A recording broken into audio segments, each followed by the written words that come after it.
एक बार की बात है, एक बुढ़िया थी। उसके 7 बेटे थे। उसके 6 बेटे कमाते थे और एक बेटा निकम्मा था। बुढ़िया 6 बेटों के लिए भोजन बनाती और उनको प्रेम पूर्वक भोजन कराती, और उनका जो भी जूठन बचता वह 7वें बेटे को खाने के लिए दे देती थी।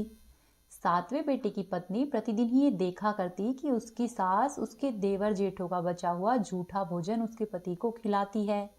एक दिन वह लड़का अपनी पत्नी से बोला कि देखो, मेरी माँ मुझे कितना प्रेम करती है।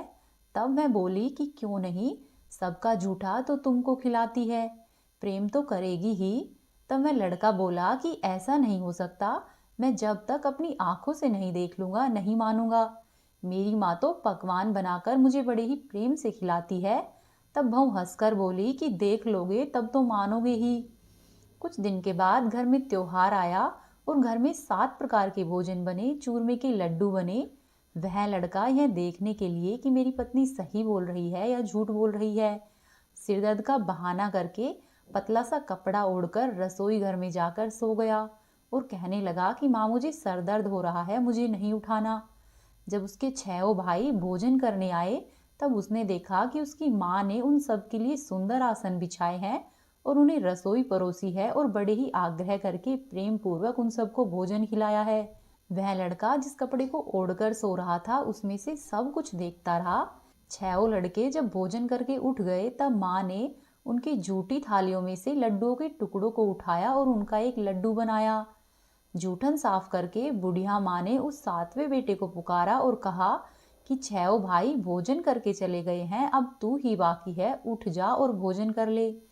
तब वह लड़का कहने लगा कि माँ मुझे भोजन नहीं करना, मैं कमाने के लिए परदेश जा रहा हूँ। तब माँ ने कहा कि कल जाए उसकी जगह तो आज ही चला जा। तब वह लड़का बोला कि हाँ हाँ क्यों नहीं, मैं अभी जा रहा हूँ। ऐसा कहकर वह लड़का घर से निकल गया और सोचने लगा कि अब मैं कहाँ जाऊं और क्या करूं। तब चलते समय उसे अपनी पत्नी की याद आई। उसकी पत्नी गौशाला में उपले थाप रही थी। वह लड़का अपनी पत्नी के पास गया और उससे जाकर बोला कि हम जावे परदेस, आवेंगे कुछ काल में, तुम रहियो संतोष से अपना धर्म पाल। तब उसकी पत्नी बोली कि जाओ पिया आनंद से, हमारो सोच हटाए, राम भरोसे हम रहे, ईश्वर तुम्हें सहाय। दो निशानी आपनी देख धरू में धीर, सुधीमती हमारी बिसरियो राखियो मन गंभीर। तब वह लड़का बोला कि मेरे पास तो कुछ नहीं है, यह अंगूठी है। ऐसा करो तुम इसे ले लो और अपनी कुछ निशानी मुझे दे दो। तब उसकी पत्नी बोली कि मैं क्या दूं, मेरे पास तो कुछ नहीं है, मेरे पास तो यह गोबर से भरा हुआ हाथ है। ऐसा कहकर उसकी पत्नी ने उसके कुर्ते की पीठ पर गोबर के हाथ की एक थाप छोड़ दी। लड़का वहां से चला गया और चलते चलते दूर देश में पहुंच गया। वहां पर जाकर उसने एक साहूकार की दुकान देखी। वह उस साहूकार के पास जाकर कहने लगा कि भाई मुझे नौकरी पर रख लो। साहूकार को जरूरत थी और वह बोला कि ठीक है, तुम यहाँ पर काम कर लो। तब लड़के ने पूछा कि मुझे तनख्वाह क्या दोगे।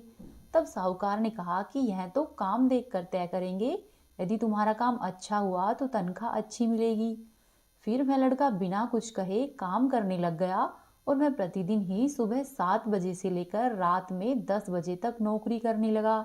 कुछ दिनों में ही दुकान का सारा लेन देन, हिसाब किताब और ग्राहकों को माल बेचने का सारा कार्य वह लड़का देखने लगा। साहूकार के 7-8 नौकर थे। वे सब के सब चक्कर खाने लगे कि यह तो बहुत होशियार है। सेठ ने भी उसका काम देखा, उसे बहुत पसंद आया और 3 महीने में ही सेठ ने उस लड़के को आधे मुनाफे का हिस्सेदार बना लिया। कुछ ही वर्षों में वह लड़का नामी सेठ बन गया और उसका मालिक सारा कारोबार उस पर छोड़कर चला गया। इधर उसकी पत्नी को सास और ससुर दुख देने लगे। सारी गृहस्थी का कामकाज उससे कराते और फिर जंगल से लकड़ी लाने के लिए उसे जंगल में भेजते। इसी बीच घर के आटे में से जो भी भूसी निकलती, उसकी रोटी बनाकर उसको खाने के लिए दी जाती और फूटे हुए नारियल की नारेली में पानी पीने को देते। एक दिन वह लकड़ी लेने के लिए जंगल में जा रही थी। रास्ते में उसने देखा कि बहुत सी स्त्रियां व्रत कर रही है। तब वह वहां पर खड़ी होकर व्रत कथा सुनने लगी और उसने उन महिलाओं से पूछा कि बहनों, तुम किस देवी या किस देवता की व्रत और पूजन कर रही हो और इसको करने से क्या फल मिलता है, मुझे यह सब कहो। यदि तुम इस व्रत का विधान मुझे समझा दोगी तो मैं बड़ा एहसान मानूंगी। तब उनमें से एक स्त्री बोली कि बहन सुनो, हम सब संतोषी माता का व्रत कर रही हैं। इसको करने से निर्धनता और दरिद्रता का नाश होता है, और जो कुछ मनुष्य की कामना होती है माँ संतोषी सब कुछ पूरी कर देती है। तब उसने उन महिलाओं से व्रत की विधि और इसके महत्व के बारे में पूछा। महिलाओं ने उसे सब कुछ विस्तार पूर्वक बताया। तब वह स्त्री बोली कि ऐसा करना, 1.25 आने का गुड़ और चना लेना, इच्छा हो तो 5.25 आने का लेना, या फिर 1.25 रुपये का भी अपने हिसाब से ले लेना। बिना परेशानी और श्रद्धा से प्रेम से जितना भी बन पड़े उतना सवाया लेना। प्रत्येक शुक्रवार को निराहार रहकर कथा सुनना। बीच में किसी भी शुक्रवार को नहीं छोड़ना। लगातार ही इस नियम का पालन करना। यदि कोई कथा सुनने वाला नहीं मिले तो घी का दीपक जलाकर उसके आगे या फिर जल के पात्र को अपने सामने रखकर कथा कहना। जब तक कार्य सिद्ध नहीं हो तब तक इसी नियम का पालन करना, और जब तुम्हारा कार्य सिद्ध हो जाए तब इस व्रत का उद्यापन करना। यदि किसी के ग्रह खोटे भी हो तो भी माता रानी वर्ष भर में ही कार्य सिद्ध कर देती है। फल सिद्ध नहीं होने पर उद्यापन बीच में नहीं करना चाहिए। उद्यापन में 2.5 सेर आटे का खाजा तथा इसी परिणाम से खीर तथा चने का साग भी लेना चाहिए। 8 लड़कों को भोजन कराना चाहिए। जहाँ तक हो सके देवर जेठ या बंधु भाइयों के लड़के लेने चाहिए। यदि नहीं मिले तो रिश्तेदार या फिर पास पड़ोस के लड़कों को बुलाना चाहिए। उन्हें भोजन कराकर अपनी सामर्थ्य के अनुसार दक्षिणा देनी चाहिए। ऐसा करके माता रानी का नियम पूरा करना चाहिए। उस दिन घर में खटाई नहीं खानी चाहिए। यह सुनकर बुढ़िया के लड़के की बहू उधर से चल दी। रास्ते में उसने लकड़ी के बोझ को बेच दिया और उन पैसों से जो भी गुड़ और चना मिला वो ले लिया और माता के व्रत की तैयारी करके आगे की ओर चली। सामने मंदिर देखकर मैं पूछने लगी कि यह किसका मंदिर है, तो सब कहने लगे कि यह तो संतोषी माता का मंदिर है।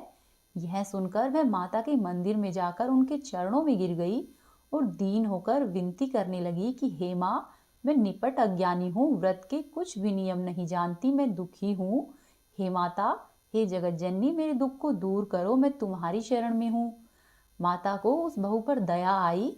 एक शुक्रवार बीता कि दूसरे शुक्रवार को उसके पति का पत्र आया और तीसरे शुक्रवार को उसके पति का भेजा हुआ पैसा आ पहुंचा। यह देखकर जेठ और जिठानी मुंह सिकोड़ने लगे और उसके लड़के बहू को ताने देने लगे। कहने लगे कि काकी के पास तो पत्र आने लगे हैं, रुपया आने लगा है, अब तो काकी की खातिरदारी बढ़ेगी। तब बेचारी बहू सरलता से कहती कि भैया, कागज आवे रुपया आवे, हम सब के लिए ही अच्छा है। ऐसा कहकर मैं आंखों में आंसू भरकर माता संतोषी के मंदिर में आकर माता रानी के चरणों में गिरकर रोने लगी और कहने लगी कि माँ, मैंने तुमसे पैसा कब मांगा है, मुझे पैसे से क्या काम है, मुझे तो अपने सुहाग से काम है, मैं तो अपने स्वामी के दर्शन मांगती हूँ। तब माता रानी ने प्रसन्न होकर उससे कहा कि जा बेटी, तेरा स्वामी जल्दी आएगा। यह सुनकर बहू खुशी से बावली हो गई और घर में जाकर अपना काम जल्दी जल्दी करने लगी। अब संतोषी माँ विचार करने लगी कि इस भोली पुत्री को मैंने कह तो दिया है कि तेरा पति आएगा, लेकिन कैसे आएगा? वह तो सपने में भी याद नहीं करता है, उसे याद दिलाने के लिए मुझे ही जाना पड़ेगा। इस तरह माताजी उस बुढ़िया के बेटे के पास जाकर स्वप्न में ही प्रकट हो गई और कहने लगी कि साहूकार के बेटे सो रहा है या जागता है। तब मैं कहने लगा कि माता, सोता भी नहीं हूँ और जागता भी नहीं हूँ, कहो मेरे लिए क्या आज्ञा है। तब माँ कहने लगी कि तेरे घर बार कुछ है कि नहीं। तब मैं बोला कि मेरे पास सब कुछ है माँ, माँ बाप है, बहू है, क्या कमी है। तब माँ बोली कि भोले पुत्र, तेरी बहू घोर कष्ट उठा रही है, तेरे माँ बाप उसे परेशानी दे रहे हैं, वह तेरे लिए तरस रही है, तू उसकी सुध ले। तब मैं बोला कि हाँ माता जी, यह तो मुझे मालूम है, परंतु मैं कैसे जाऊं, परदेश की बात है, लेन देन का कोई हिसाब किताब नहीं है, कोई जाने को रास्ता ही नहीं समझ आता, मैं कैसे चला जाऊं। तब माँ कहने लगी कि मेरी बात मान, सुबह सवेरे नहा धोकर संतोषी माता का नाम लेना, घी का दीपक जलाकर दंडवत प्रणाम करके दुकान पर जाकर बैठ जाना। देखते ही देखते सारा लेन देन चुकता हो जाएगा, जमा माल है वह सब बिक जाएगा और सांझ होते होते धन का भारी ढेर लग जाएगा। ऐसा कहकर माता रानी अंतर्धान हो गई और वह लड़का सो गया। सुबह जब उठा तो उसे रात के सपने की बात याद आई और उसने सोचा कि जैसा मुझे सपना आया है वैसा ही करता हूँ। फिर उसने माता रानी के कहे अनुसार ही किया। वह नहा धोकर संतोषी माता के लिए घी का दीपक जलाकर दुकान पर चला गया और वहां पर जाकर बैठ गया। थोड़ी ही देर में रुपया लाने लगे, लेने वाले हिसाब लेने लगे। कोठे में भरे सामान के खरीदार नगद दाम देकर सौदा करने लगे। शाम तक धन का भारी ढेर लग गया। मन में माता का नाम लेकर चमत्कार देखकर मैं प्रसन्न हो गया और घर जाने के लिए गहने, कपड़े इत्यादि सामान खरीदने लगा। वहां से काम निपटाकर मैं तुरंत ही अपने घर के लिए रवाना हुआ।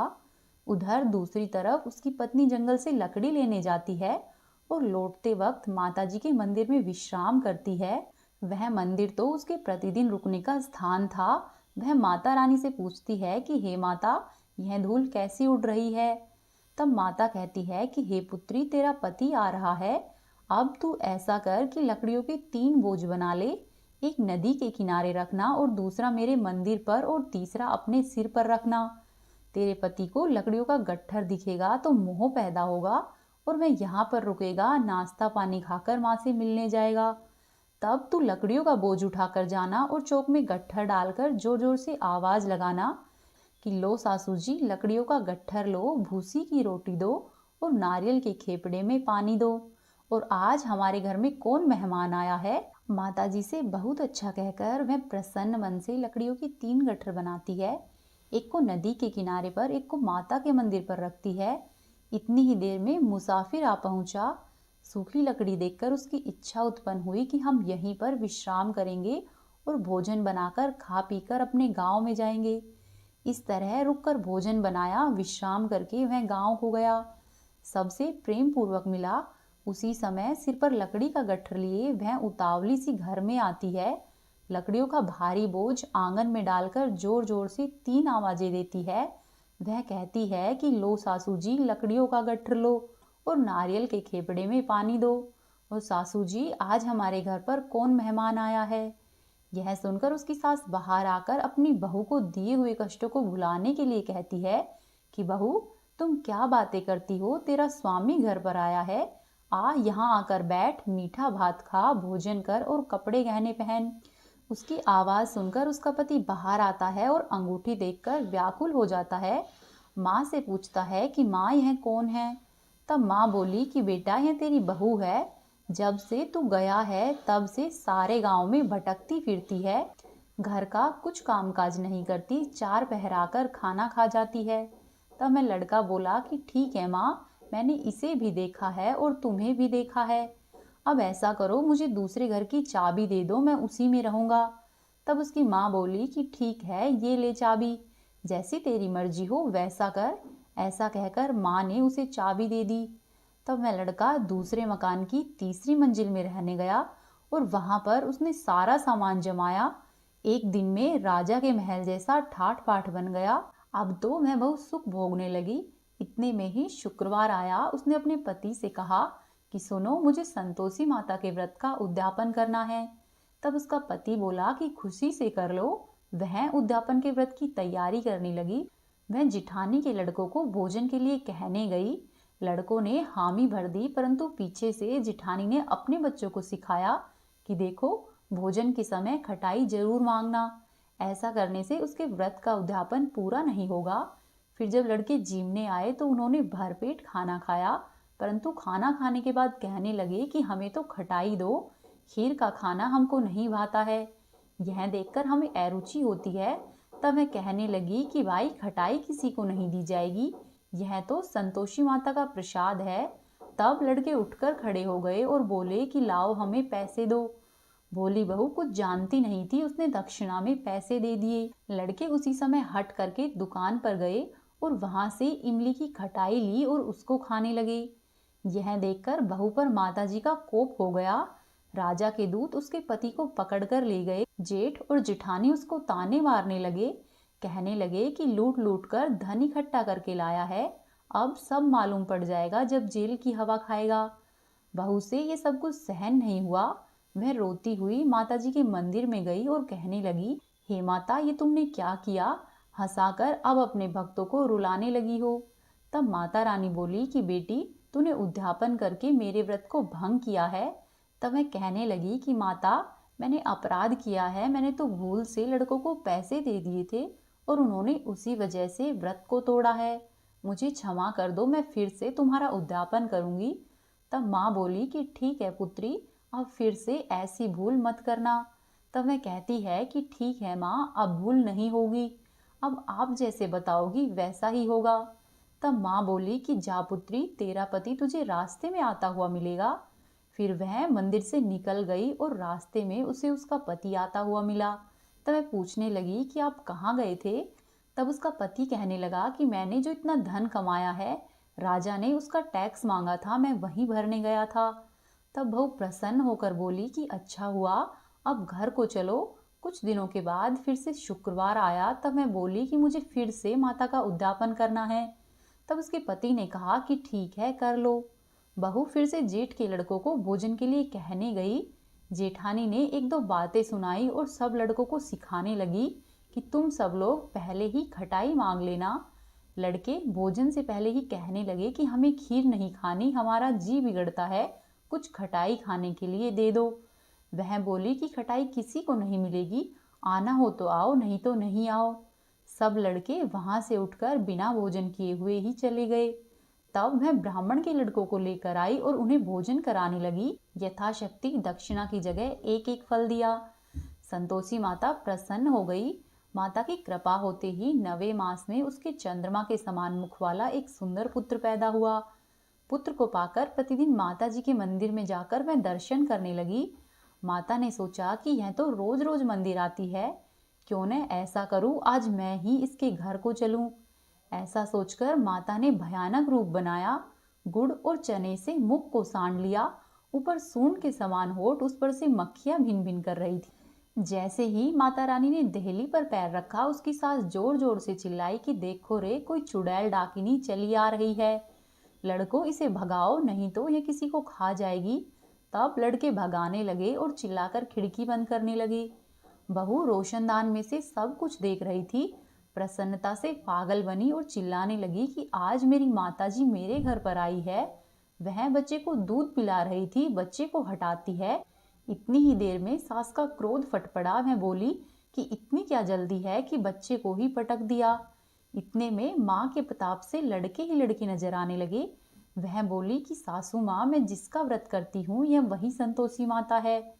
सबने माता रानी के चरण पकड़ लिए और विनती करने लगे कि हे माता, हम मूर्ख हैं, अज्ञानी हैं, तुम्हारे व्रत की विधि भी नहीं जानते हैं, व्रत भंग करके हमसे बड़ा अपराध हुआ है। हे माता, आप हमारा अपराध क्षमा करो। इस प्रकार से माता प्रसन्न हुई। हे माता रानी, जैसे आप बहू पर प्रसन्न हुई है और जैसा फल बहू को दिया है, वैसा ही सबको देना। जिसका जो भी मनोरथ हो उसका पूर्ण करना। प्रेम पूर्वक बोली संतोषी माता की जय।